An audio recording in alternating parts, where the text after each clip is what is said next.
I'm Daniel, and I'm 58 years old. 3 months ago, my son-in-law yelled at me to leave my own beach house. I just wanted a quiet weekend, but he was already there with his entire family and shouted, "Why is this parasite here? Get the hell out." I smiled and said, "Sure, I'm leaving." But what happened that same night made him regret ever saying that. Before I tell you how, please like and subscribe, and comment where you're watching from. Trust me, you're going to want to see how this plays out. Let me paint you a picture of who I am, because context matters when someone tries to steal your life from under you. I'm a retired civil engineer who spent 32 years building bridges and highways across North Carolina. After I retired, I became a part-time surf instructor because, hell, life's too short not to teach kids how to ride waves. But the real story starts with a house, my house, a classic Carolina beach cottage that sits about 200 yards from the Atlantic Ocean. 10 years ago, my late wife Sarah and I bought that house. It was a wreck, honestly. Termite damage, rotted deck boards, plumbing from the Eisenhower administration. But Sarah saw something in it. She'd stand in that broken-down living room, looking out at the ocean through windows that barely held glass, and say, "Danny, this is going to be our sanctuary." So we spent 3 years renovating it, board by board, tile by tile. I did most of the work myself, old habits from my engineering days. Sarah picked every paint color, every light fixture, every doorknob.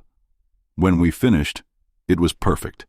Clean lines, natural wood, windows that framed the ocean like living paintings. We paid cash. No mortgage, no debt, no strings attached. Sarah insisted on that. "If we're going to have a sanctuary," she'd say, "it needs to be truly ours." I set strict rules from day one. No parties, no smoking, no drama. This wasn't a crash pad for college kids or a venue for family reunions. It was a place of peace. Sarah and I would go there every other weekend, walk the beach at sunrise, read books on the deck, cook simple meals while listening to the waves. Then Sarah got sick. Cancer. The aggressive kind that moves fast and doesn't negotiate.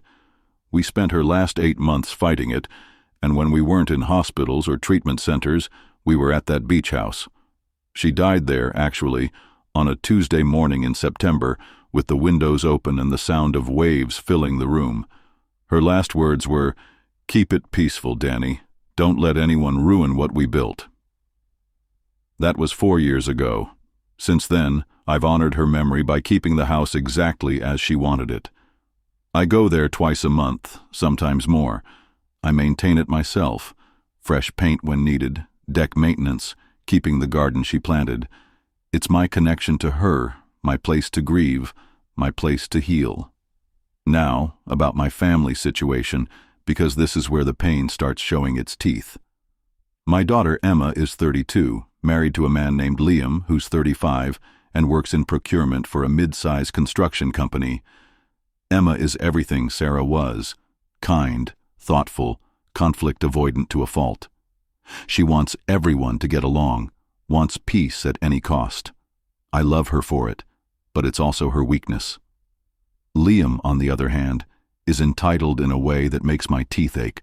From the moment he married Emma 5 years ago, he's acted like my resources are his resources. Emergency car repairs? I paid. Unexpected medical bills? I covered them. Their kids needed clothes, school supplies, camp fees. My wallet. They've borrowed money, borrowed in quotes because none of it ever got repaid, for everything from vacation deposits to mortgage payments. I kept detailed records, not because I expected repayment, but because I'm an engineer, and that's what we do. The total, as of 3 months ago, was just over $47,000. I didn't mind helping. Their family, Emma's my only child, and their 2 kids, my grandchildren, deserve stability. But Liam never once said thank you, never acknowledged the help. Instead, he'd make comments like, "Well, Emma's inheritance is just coming early," or "Rich dad problems, right?" It stung, but I swallowed it because Emma would give me those pleading looks that said, "Please don't make this harder." I've babysat those grandkids more weekends than I can count. 8-year-old Sophie, and 5-year-old Marcus. They're beautiful children, and I love them completely, but watching them while their parents had date nights or couple time became expected, not appreciated. Liam would drop them off with a casual, "Thanks, Dan," like I was hired help instead of their grandfather. The beach house became a symbol of everything wrong with our relationship. Liam constantly hinted that it was too much house for one person and suggested I should share it more with family. He'd bring up how the kids would love to have beach vacations, how Emma deserved to enjoy her family property. Every conversation felt like a negotiation I never agreed to enter. But I held firm. The house was mine, bought with my money, maintained with my labor, protected by my rules. Sarah's compass, Danny. Keep it peaceful. 3 months ago, on a Friday in late July, I decided I needed a weekend at the beach. Work had been stressful. Even part-time surf instruction gets complicated when you're dealing with liability insurance and teenage attitudes, and I felt that familiar pull toward the ocean. I packed light. 2 days' worth of clothes, some groceries, a book I'd been trying to finish for 6 months. I drove the 2 hours from Raleigh to the coast, windows down, old rock music playing, feeling that anticipation I always get when I'm heading toward the sound of waves. The house sits at the end of a quiet street, surrounded by similar cottages and a few year-round residents who've become friendly neighbors. It's not fancy, no pools or hot tubs or other nonsense, but it's perfect. I pulled into the gravel driveway at around 4 in the afternoon and immediately knew something was wrong. There were 3 cars parked in my space, Emma's sedan, Liam's pickup truck, and a SUV I didn't recognize. Music was playing inside the house. Loud music, the kind that carries over the sound of ocean waves. My stomach dropped. I sat in my car for a minute, trying to process what I was seeing. No one had asked permission. No one had called to let me know they'd be there. This was my sanctuary, the place where Sarah died, the place I came to remember her and find peace, and it had been invaded. I walked up to my own front door and used my key. The smell hit me first. Cigarette smoke. Someone was smoking in my house, breaking the one rule I'd made crystal clear from day one. The living room was full of people I didn't recognize, adults in their 30s, kids running around, beer cans and food containers scattered across the furniture Sarah had picked out. Emma was in the kitchen, looking uncomfortable, but trying to play hostess. When she saw me, her face went pale. "Dad," she said, forcing a smile, "we didn't expect you."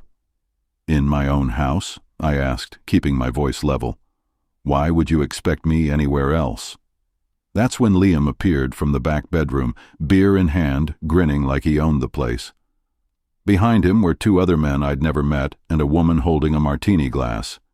This wasn't a family gathering. This was a party. "Oh, hey, Dan," Liam said, not bothering to lower his voice over the music. "Didn't know you were coming down this weekend." "I don't need to announce my plans for my own house," I replied. The anger was building, but I kept it controlled. Sarah always said I got quiet when I was really mad, and she was right. Liam's grin faded.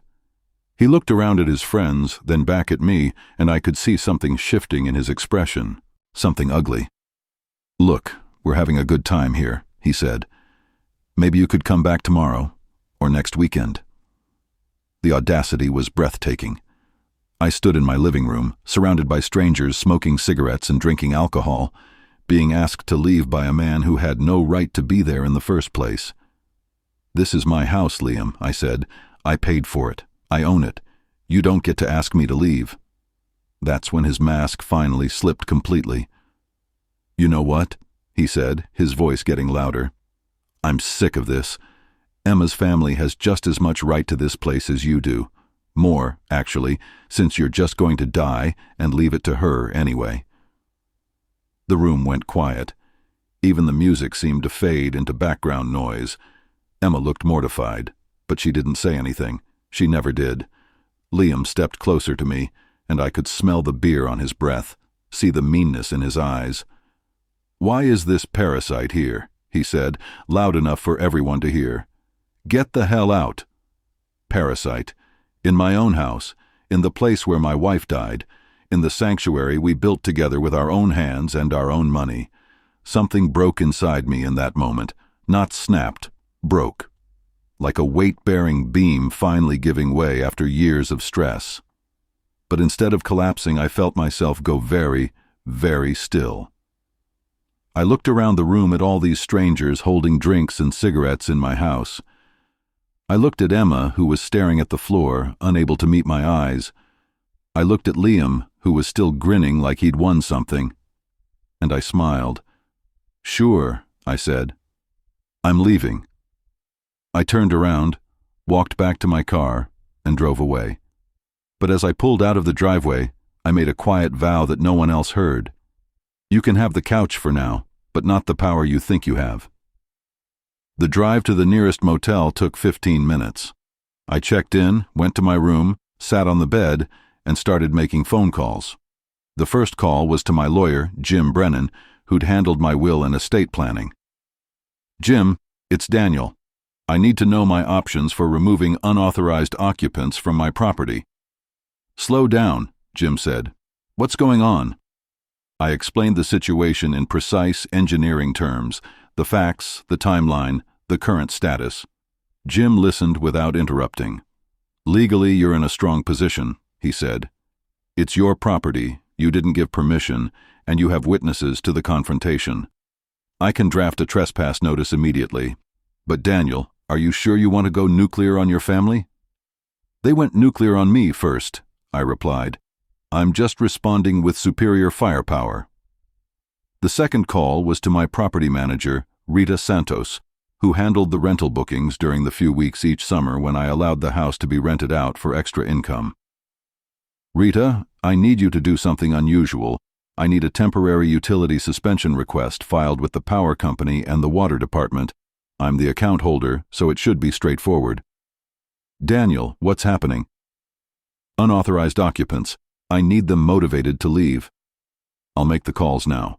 How long do you want the utilities suspended?" 24 hours should be enough. The third call was to the security company that monitored the smart lock system I'd installed after Sarah died. Technology had been her suggestion. She worried about me being alone there and wanted me to have digital monitoring. "I need to revoke all access codes except mine, effective immediately," I told the technician. "And I need a record of when each code was used in the last week." "That's no problem, sir. I see here that code number 3 was used today at 11:47 a.m. Should I delete that code now?" Code number 3 was Emma's emergency access, which meant she'd let them in. "Delete it," I said. The fourth call was to the county sheriff's office. "I need to report a trespassing situation at my property," I told the dispatcher. "The occupants are there without permission, and I've been threatened and told to leave my own house. Do you need immediate assistance?" "Not immediate, but I want this documented. I'll be requesting a civil standby tomorrow when I return to assess any damage." The final call was to my homeowner's insurance company. "I need to report potential property damage from unauthorized occupants," I told the agent. "I'll be documenting everything tomorrow, but I wanted to get the claim process started." "Have you filed a police report?" "In progress. I'll have the case number for you by tomorrow evening." By 8 o'clock that night, I had a complete action plan. By 9 o'clock, the first phase was in motion. By 10 o'clock, I was eating dinner at a diner near the motel, documenting every phone call in a notebook, feeling calmer than I had in months. This wasn't about revenge. This was about boundaries, about respect, about protecting what Sarah and I had built together. Around 11 p.m., my phone started buzzing. Group text messages in the family chat. Emma's first.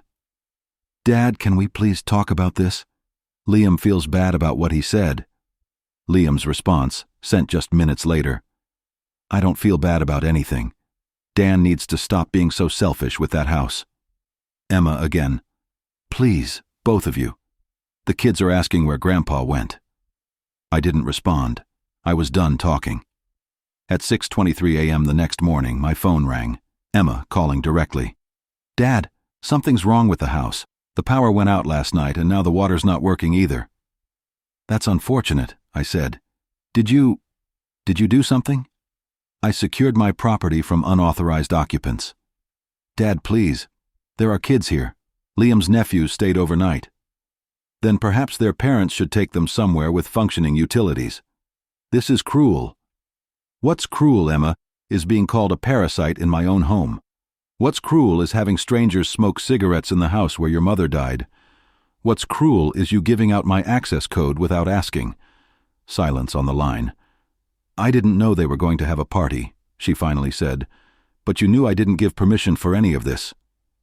I thought it would be okay, just for the weekend. It's not okay. It's never been okay. And now there are consequences. I hung up. At 9 a.m. I drove back to the house. There were only 2 cars in the driveway now, Emma's sedan and the SUV I didn't recognize. Liam's truck was gone. I parked on the street and walked up to the front door, where I found a handwritten note taped to the glass. Dad, please call before you do anything else. We need to talk. Emma. I removed the note and used my key to enter my own house. The damage was immediately obvious. Cigarette burns on the deck railing that Sarah had sanded and stained herself, beer stains on the couch cushions, food ground into the carpet in the living room. Someone had used Sarah's good dishes and left them dirty in the sink. The guest bathroom had wet towels thrown on the floor and toothpaste smeared on the mirror. But the worst discovery was in the master bedroom. My late wife's jewelry box was open on the dresser, and several pieces were missing. Most significantly, Sarah's silver compass locket, the one her grandfather had given her, the one she wore every day until she got too sick, was gone. That's when the grief turned to rage, pure, white-hot rage that made my hands shake as I photographed every piece of damage, every missing item, every sign of disrespect for the place where Sarah had lived and died. I called the sheriff's office again. This is Daniel Morrison. I called yesterday about trespassing at my property. I'm here now documenting theft and property damage. I need an officer here immediately. Deputy Sarah Chen arrived 30 minutes later. She was professional, thorough, and sympathetic as I walked her through the house, showing her the damage and the missing items. The compass locket is the most important piece, I told her. It was my wife's. Sentimental value beyond measure, but also worth about $800. Do you have photos of it? I showed her several pictures on my phone of Sarah wearing the locket, including one taken just weeks before she died. I'll need to interview the people who were here, Deputy Chen said. Do you have their contact information? My daughter is still here somewhere. Her husband left early this morning, along with most of their friends. As if summoned by our conversation, Emma's car pulled into the driveway. She got out slowly, looking like she hadn't slept. Behind her emerged 2 children I didn't recognize, the nephews she'd mentioned, and a woman who must have been their mother. Emma approached the house with obvious reluctance. Dad, can we please handle this privately? It's too late for privacy, I said. Officer Chen needs to ask you some questions about last night. The interview was painful to watch. Emma admitted to giving Liam the access code without my permission. She confirmed that there had been approximately 15 adults at the party, plus several children. She acknowledged that people had been smoking inside, despite knowing the rules. But when Deputy Chen asked about the missing jewelry, Emma's face went white. I don't know anything about that, she said. Dad, someone stole Mom's locket? The emotion in her voice was genuine. Whatever else she'd done wrong, Emma hadn't taken her mother's jewelry. Where is your husband now? Deputy Chen asked. He went back to Raleigh early this morning. He has to work today. I'll need his contact information.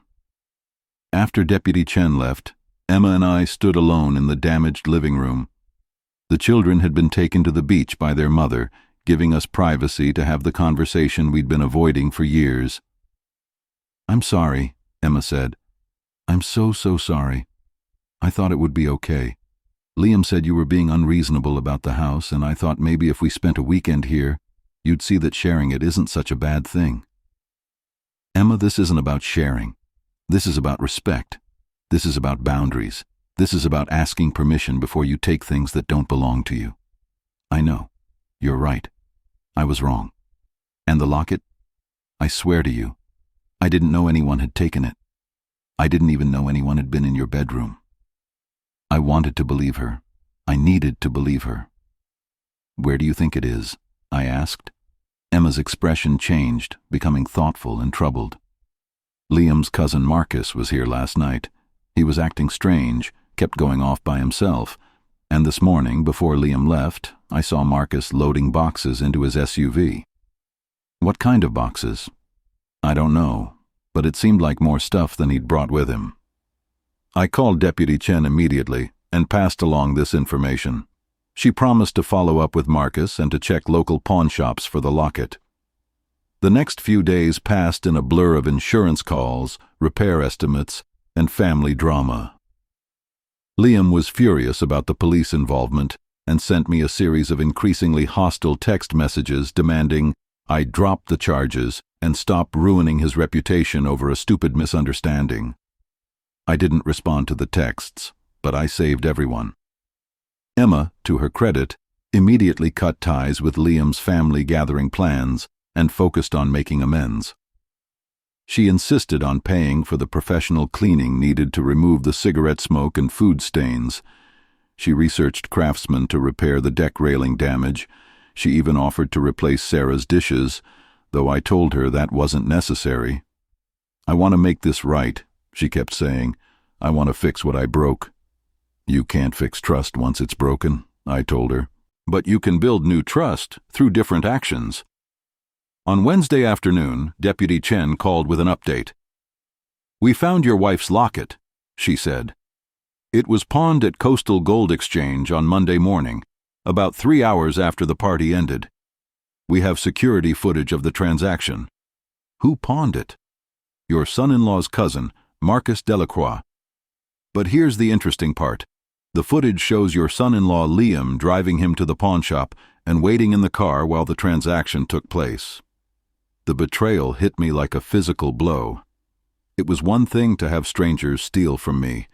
It was another entirely to have my daughter's husband orchestrate the theft of my dead wife's most precious possession. What happens now? I asked. We're issuing warrants for both men. Theft charges for Marcus, conspiracy and accessory charges for Liam. The pawn shop is cooperating fully, and we should have the locket back to you by Friday. Thank you. Mr. Morrison, I'm sorry this happened to you. No one should have to deal with families stealing their memories. That evening, I called Emma to let her know about the arrests before she heard about it elsewhere. She was quiet for a long time after I explained what the police had found. I don't understand, she finally said. Why would Liam do that? We don't need money that badly. I think you need to ask him that question. I can't ask him anything. He's not answering his phone, and he didn't come home last night. Emma, there's something else you need to know. When the police arrest Liam, this is going to become public. It's going to be in the local newspaper. His employer will probably find out. Oh, God. I'm not trying to hurt you or the kids, but I can't let someone steal your mother's locket and face no consequences.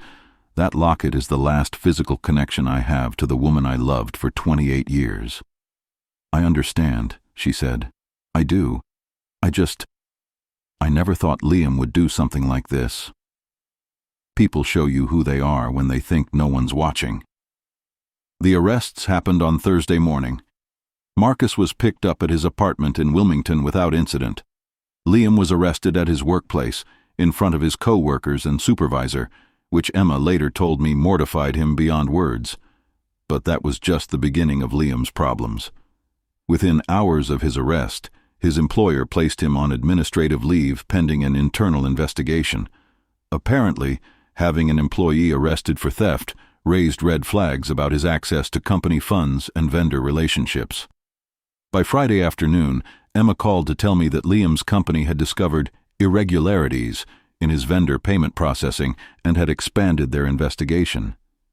They think he's been stealing from work too, Emma said, her voice hollow with shock. How much?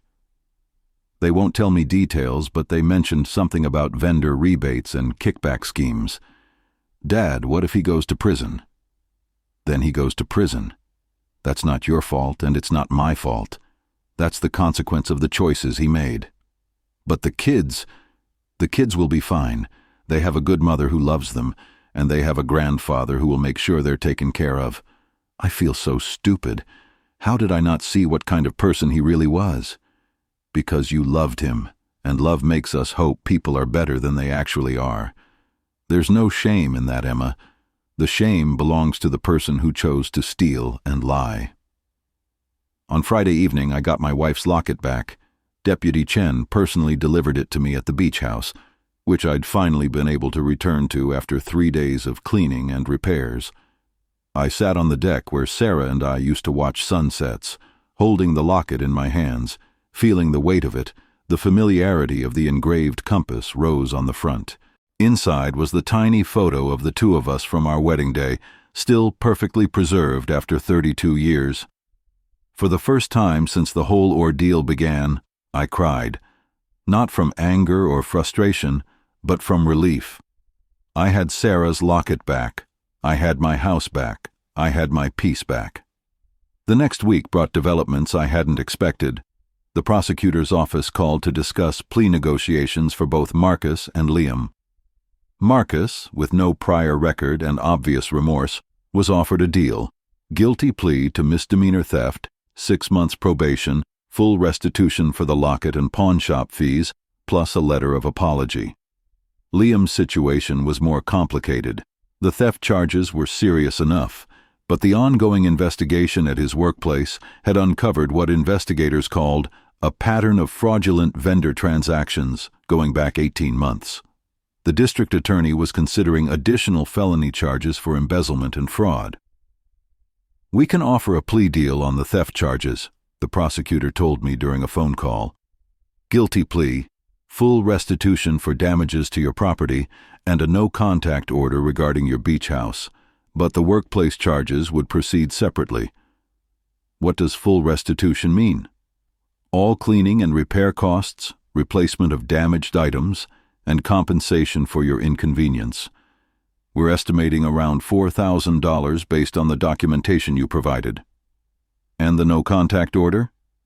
He would be legally prohibited from coming to your property without your explicit permission. Violation would result in immediate arrest. I thought about Sarah's words. "Keep it peaceful, Danny. Don't let anyone ruin what we built." "I'll accept the plea deal," I said. The prosecutor seemed surprised. "You don't want to push for jail time on the theft charges?" "I want my family to heal, and I want my property protected. Jail time won't accomplish the first goal, and the no-contact order will accomplish the second." "That's very gracious of you, Mr. Morrison." "It's not gracious. It's strategic. I'm not interested in vengeance. I'm interested in results." Emma was profoundly grateful when I told her about accepting the plea deal. She'd been terrified that Liam would go to prison and leave her struggling to support the kids alone. The workplace charges were still pending, but at least the family theft case would be resolved without further trauma. "Thank you," she said during one of our phone calls. "Thank you for being reasonable about this." "I'm not being reasonable for Liam's sake," I told her. "I'm being reasonable for yours and the kids. He made his choices. Now he gets to live with the consequences." 2 weeks later, Liam's plea hearing took place in county court. I attended, not to gloat, but to ensure the process was completed properly. Liam looked smaller somehow, diminished by the orange jumpsuit and handcuffs. When the judge asked if he understood the terms of his plea agreement, his voice was barely audible. "Yes, Your Honor. You understand that violation of the no-contact order regarding Mr. Morrison's property will result in immediate arrest and incarceration?" "Yes, Your Honor." "And you understand that this plea agreement does not affect any separate charges that may be filed related to your employment?" "Yes, Your Honor." The judge accepted the plea. Liam was sentenced to 2 years probation, ordered to pay full restitution within 90 days, and prohibited from coming within 500 feet of my beach house without written permission from me. As we left the courthouse, Emma caught up with me in the parking lot. "Dad, I know this doesn't fix everything, but I want you to know how sorry I am, not just for the party and the damage, but for letting things get this bad in the first place." "What do you mean?" I should have stood up to Liam years ago when he started making those comments about the house. I should have told him to stop asking you for money. I should have set boundaries instead of always trying to keep the peace. Emma, you can't control other people's choices. You can only control your own. I know, and I'm making different choices now. I've filed for separation. This surprised me. Are you sure? I can't trust him anymore. If he could steal your mom's locket, something he knew meant everything to you, then he could do anything. I won't have my children growing up thinking that kind of behavior is normal. I'm proud of you for that decision. It's not easy, but it's right. Will you help me? With the kids, I mean. I know I don't deserve to ask after everything that's happened, but Emma, you're my daughter. Those are my grandchildren. Of course I'll help. But I also knew we needed new boundaries, clear ones, healthy ones. There are going to be conditions, I said, new rules for how our family works. Okay. First, complete financial separation between us. No more loans, no more bailouts, no more emergency payments. You're an adult, and you need to manage your own money. I understand. Second, therapy. Family therapy for you and the kids to process this situation, and individual therapy for you to figure out why you stayed in a relationship with someone who treated your father like an ATM. That's fair. Third, the beach house remains off limits unless you're specifically invited. No emergency codes, no surprise visits, no assumptions that you can use it whenever you want. I wouldn't expect anything else. And fourth, if you ever lie to me again about anything at all, we're done. I mean that, Emma. I've lost your mother, and I've nearly lost my sanctuary. I won't lose my self-respect, too. She was crying now, but nodding. I understand, all of it. I'll do whatever it takes to earn your trust back. Good, because despite everything that's happened, I love you. I love those kids. I want our family to work, but it has to work on terms that respect everyone involved. Over the following weeks, I implemented security upgrades at the beach house that should have been installed years earlier. Cameras covering all entrances and the deck area. A smart alarm system that would alert me and the monitoring company to any unauthorized entry. A smart water valve that I could shut off remotely if needed. Motion sensor lights around the perimeter. I also filed formal documentation with the Homeowners Association, clearly establishing that the house was my primary residence and that any guests had to be pre-approved through me personally. I created a guest list policy that required written permission for anyone staying overnight, with copies kept on file. These weren't just security measures, they were declarations of autonomy, statements that this was my house, my sanctuary, my decision. The transformation was remarkable. Within a month, the beach house felt peaceful again. I started inviting some of my veteran neighbors over for quiet bonfire evenings. I began mentoring a few local teenagers in surfing, teaching them respect for the ocean and for other people's property. I established a small, found family circle of people who understood boundaries and reciprocity. Emma brought the kids to visit exactly once during this period, and only after calling 3 days in advance to ask permission. Sophie and Marcus were subdued at first, clearly affected by their parents' separation and their father's legal troubles. But by the end of the afternoon, they were building sandcastles and asking me to teach them to identify different types of shells. "Grandpa," Sophie asked as we walked along the water's edge, "why doesn't Daddy come to the beach house anymore?" "Because Daddy made some choices that hurt people, and now there are consequences for those choices. Like when I have to sit in timeout when I'm mean to Marcus." "Exactly like that. When adults make bad choices, they get timeouts too, sometimes very long ones. Will Daddy learn to make better choices?" "I hope so, sweetheart. That's up to him."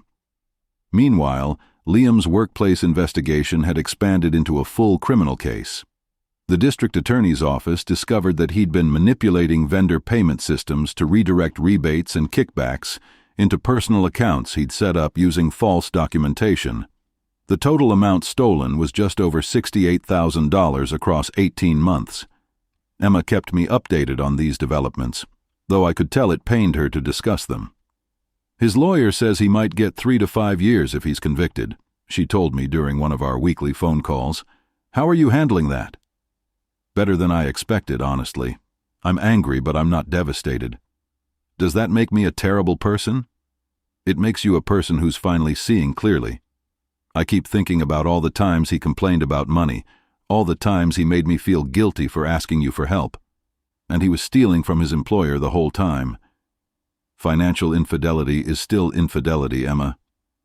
I know. I just feel so stupid for not seeing it sooner. You weren't stupid. You were loyal. There's a difference. About 6 weeks after Liam's plea hearing, I received an unexpected phone call from the county jail. An automated system informed me that an inmate named Liam Walsh was requesting a monitored call with me. I almost declined. I had nothing to say to the man who'd called me a parasite in my own home and stolen my wife's most precious possession. But curiosity won out. Daniel, Liam's voice was different, smaller, defeated. Thank you for accepting this call. What do you want, Liam? I want to tell you something. About the beach house weekend. About who really planned it. I'm listening. It wasn't just Emma's idea. Your ex-in-laws, Sarah's parents, they've been pushing this for months. They've been telling Emma that you're being selfish with the house, that Sarah would have wanted it shared with family, that you should sell it and split the proceeds with them. This was news to me. Sarah's parents and I had maintained a cordial but distant relationship since her death. They lived in Florida and rarely visited. Go on. They told Emma to get me to push harder about using the house. They said if we could establish some kind of regular family use, it would support their claim that Sarah intended the house to be shared family property. Their claim? They're planning to contest your will, Daniel. They think they can argue that Sarah's share of the house should go to them when you die, not to Emma. The pieces clicked into place. The pressure, the entitlement, the constant suggestions that I was being unreasonable. Do you have proof of this? Emma has text messages from her grandmother. Lots of them, going back months. I can get her to show them to you. Why are you telling me this now? Because I'm going to prison, and I need Emma and the kids to be okay when I'm gone. Your ex-in-laws don't give a damn about Emma or the kids. They just want to get their hands on valuable property they think should be theirs. And you think telling me this helps Emma how?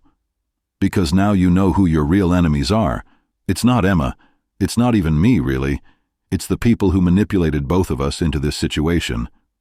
I hung up the phone and immediately called Emma. I need you to bring me something, I said. Every text message you've received from your grandmother about the beach house. Every email, every voicemail, every conversation you can remember.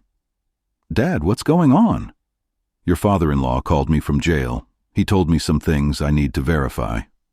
What kind of things? Things about who really orchestrated the beach house weekend. Things about your grandparents' plans for my property. Emma was quiet for a long moment. Oh God, she finally said. The text messages. I saved them all because they made me uncomfortable, but I didn't know what to do about them. Bring them to me, all of them, tonight if possible. Emma arrived at my house in Raleigh 2 hours later with a folder full of printed text messages and emails. The evidence was damning and extensive. Sarah's mother, Margaret, had been orchestrating a campaign to pressure me into sharing the beach house for months. Her messages to Emma were manipulative and persistent. Your father thinks he owns everything just because he has money. Sarah would be appalled by his selfishness. That house should belong to all of Sarah's family, not just Daniel. You need to stand up for your rights. If you can establish regular use of the property, it will be easier to challenge his will when the time comes. Your father is stealing your inheritance by keeping that house to himself. Liam needs to be more aggressive about this. A real man would fight for his family's rights. The messages went on for pages. Margaret had been playing Emma and Liam like puppets, feeding their resentment, encouraging their entitlement, building a case for eventual legal action. Emma, I said as we sat in my living room reviewing the evidence, did you understand what your grandmother was asking you to do? Not really. I just thought she was concerned about family togetherness. I didn't realize she was planning to contest your will." "And Liam, did he understand?" "I think so. Looking back at these messages, it's pretty clear. She was promising him that if he could get you to share the house, they'd support Emma's claim to it when you die. So the theft wasn't random. It was part of a larger plan to establish their presence in the house." "I think so. Oh God, Dad, I helped them manipulate you. I'm so sorry." "You were manipulated too, Emma. That's what manipulative people do. They find your weak spots and exploit them." I spent the next morning on the phone with my lawyer, Jim Brennan, reviewing the text messages and discussing options. "This is attempted estate interference," Jim said. "They're trying to establish a claim to property they have no legal right to. The good news is that you have excellent documentation of their scheme." "What do I do about it?" "You confront them directly and make it clear that any attempt to contest your will or claim rights to your property will result in legal action for harassment and attempted fraud." "And Emma?" "Emma appears to be a victim here, not a perpetrator. These messages show her grandmother manipulating her emotions and exploiting her grief over her mother's death." "I agree. Emma was used. But you need to establish clear boundaries with all of them. No more ambiguity about who owns what or who has rights to what." That afternoon, I called Margaret Walsh directly. "Margaret, it's Daniel. I think we need to have a conversation about some text messages you've been sending to Emma." "Daniel, hello. I don't know what you mean." "I mean the messages where you encourage Emma to fight for her rights to my beach house. I mean the messages where you discuss contesting my will. I mean the messages where you call me selfish for maintaining my own property." Silence. "I have copies of everything, Margaret. Months of messages. I know about your plan to establish family use of the house as grounds for a future legal challenge. That house should belong to Sarah's family. That house belongs to me. I bought it. I paid for it. I renovated it. Sarah and I owned it together, and when she died, it became mine completely. You have no legal claim to it, no moral claim to it, and no right to manipulate my daughter into helping you scheme against me. How dare you?" "No, Margaret. How dare you? How dare you use your granddaughter's grief to manipulate her into betraying her father? How dare you encourage her husband to steal from me? How dare you try to turn my family against me for your own financial gain?" "We'll see about that. Sarah would want—" "Sarah is dead, Margaret. You don't get to speak for her anymore. And if you continue this harassment, if you make any attempt to contest my will or claim rights to my property, I will pursue legal action against you for fraud, elder abuse, and intentional interference with inheritance rights. You can't threaten me. I'm not threatening you. I'm promising you. Stay away from Emma. Stay away from my property. Stay away from my family. If I hear about any more manipulation, any more schemes, any more attempts to use my daughter against me, I will make your life very, very difficult." I hung up the phone. Within an hour, my phone was ringing again. This time it was Sarah's father, Robert. "Daniel? Margaret is very upset. She says you threatened her." "I didn't threaten her, Robert. I made her a promise. If she continues trying to manipulate Emma into helping her steal my property, I will pursue legal action." "We're not trying to steal anything. We just think Sarah would have wanted—" "Robert, stop. Sarah and I discussed our estate planning extensively before she died. She wanted the house to go to Emma when I die, but only after I'm finished with it. She specifically told me to keep it peaceful and not let anyone ruin what we built together. But, no buts, Sarah is gone. I'm the surviving owner. The house is mine until I decide otherwise. Your wife has been manipulating Emma for months, trying to create a legal claim that doesn't exist. It stops now. What if we just— It stops now, Robert. Completely. Or I file harassment charges and restraining orders." The call ended with Robert promising to talk to Margaret about ending the pressure campaign. That evening, I called Emma to update her on both conversations. "How do you feel about cutting contact with your grandparents?" I asked. "Relieved, actually. Those text messages always made me feel anxious and guilty. I never understood why until I saw them all together. They were weaponizing your grief, Emma, using your love for your mother against you. I can see that now. God, I feel so stupid. You're not stupid. You were targeted by people who should have been protecting you instead of exploiting you. What happens now? Now we build a healthier family dynamic. You, me, Sophie, Marcus. We establish boundaries. We respect each other's autonomy, and we don't let outside people manipulate us into hurting each other. I'd like that. Good. Because despite everything that's happened, you're still my daughter. Those are still my grandchildren. I still love you, and I still want our family to work. I love you too, Dad, and I promise, no more secrets, no more manipulation, no more letting other people use me against you. The next few months passed quietly. Liam pled guilty to the embezzlement charges and was sentenced to 4 years in prison. Emma's divorce was finalized without contest. Liam was in no position to fight for anything. Emma enrolled in therapy and began rebuilding her life as a single mother. I updated my will and estate planning to include specific language protecting against challenges from Sarah's parents.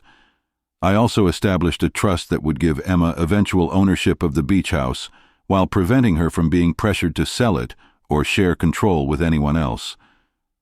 Most importantly, I learned to recognize the difference between helping and enabling, between family loyalty and family exploitation. The beach house remained my sanctuary, but it became something more too, a symbol of the importance of boundaries, of self-respect, of protecting what matters most from people who would destroy it for their own gain. 6 months after the whole ordeal began, I was sitting on the deck watching a sunset when Emma called. "Dad, I have news." "Good news or bad news?" "Good news. I got promoted at work. It comes with a significant raise." "That's wonderful, Emma. I'm proud of you." "And Marcus asked about you today. He said he misses learning about shells with Grandpa. He's welcome to visit again. Just call ahead."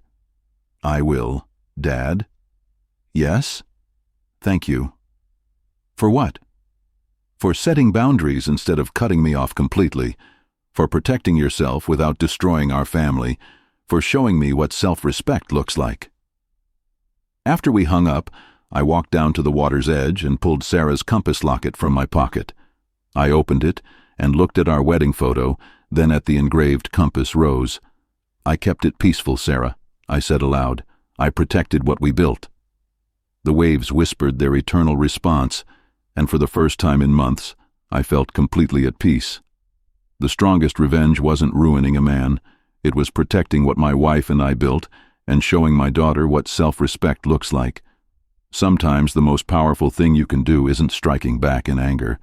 Sometimes it's drawing a line in the sand and refusing to let anyone cross it, no matter who they are or what they threaten. Sometimes it's teaching people that there are consequences for treating you like you don't matter. I'm Daniel. I'm 58 years old. 3 months ago, my son-in-law called me a parasite in my own home and told me to get out. Today he's in prison, my daughter is learning to stand on her own, and my beach house is peaceful again. The compass always points home.